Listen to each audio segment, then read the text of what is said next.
on, boy. Ah, got you. Okay. Yeah, you and straight on. You don't know anything about this. He asked that we shouldn't do it now because he still needs some time to practice. So just thought I'd show him. Warm those fingers. Keep those fingers warm, boy. Keep those fingers warm. Well, if you're looking for something to do with your hands, we're about to get very creative. Andrew Donkin brings us a little bit of inspiration this morning, making a floating pot rack that is ideal for your garden. And, of course, Ewan, being our DIY expert, is the perfect man to aid him. Take a look. Time for another easy and interesting DIY project this morning with Andrew Donkin, our builder's DIY expert. This project this morning, a floating pot plant rack, which will really suit the inside of your house perfectly. And based on what I see in front of me, Andrew, it doesn't look too difficult at all. Ewan, that's right. It's simple, easy. We're starting off with making a floating pot rack, which is going to be actually sitting away from the wall. We've got some spaces there. It starts off with your cutting list. You send that down to Builder's Warehouse. They'll cut it all to size for you. You'll also need mirror hooks and screws, timber offcuts, a tape measure and pot plants, as well as a drill. And we've got these funky brackets. Now, these are basically standard gutter pipe, downpipe brackets. And we're going to use these to hold our pots. Very interesting, I love it. So where are we going to kick off? Right, we're going to start off with our timber, and we need to make these spaces to keep it away from the edge of the wall. Now, that should be around about 30 millimeters down, and it's halfway through in the center of those two spaces. Perfect. You are now going to drill through those holes and go all the way through.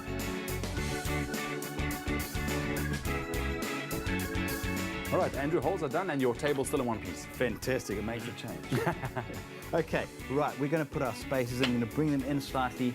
Now, you can normally measure it and get it exactly right, but 9 times out of 10, you end up getting distracted, the phone rings, and you forget your measurement and you do something different. So, a good way to actually avoid mistakes like that is to use standard parts. Now, I've got some standard pieces of timber, which are offcuts, and they're the same size. So I put those on the side there like that, and that's my spacer. Perfect. I'll do exactly the same when I move over to the other side. And to get this in the right position, I've got a little offcut piece there. That's exactly how I want it to sit. So now I'm going to hold that down while you're going to screw in the top. Once equally spaced, use an electric drill and 40mm screws to fasten the back plate.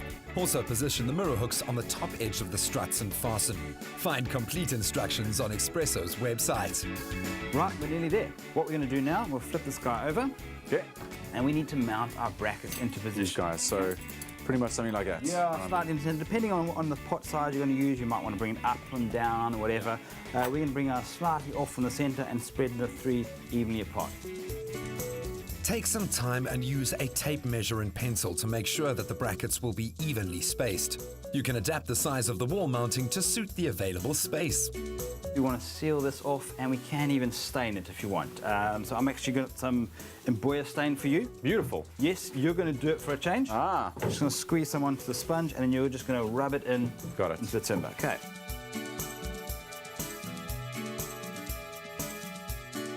You're doing a fantastic job, but we're not going to wait all day for you to finish. But that's it. Now you can actually basically go all the way around. You can do a couple of coats if you want, just depending what the final colour is that you want. Okay.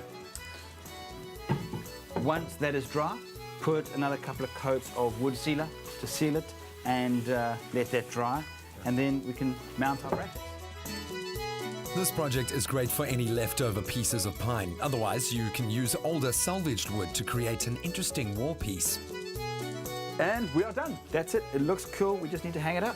Indeed, and remember, log on to expressoshow.com. We'll put the plans there so that you can make your own floating pot rack. Let's go.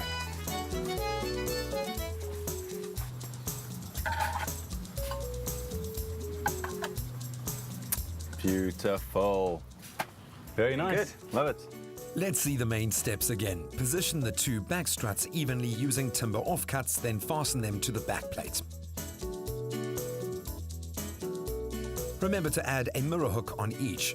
Mark the position of the downpipe brackets on the front face. Stain it with a couple of coats of wood seal, then fasten the brackets carefully. Hang the rack on your wall and you're good to go.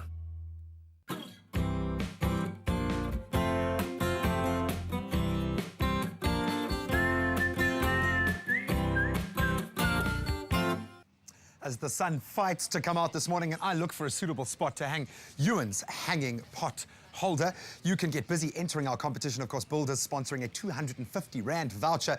To put yourself in the running, all you have to do is SMS the keyword Builders to 33728. That's Builders to 33728. And of course, you can get all the details on that awesome hanging pot stand on the Expresso Show website. But it's about that time, the top of the hour, to use one of our cliches. It's time for the Express News.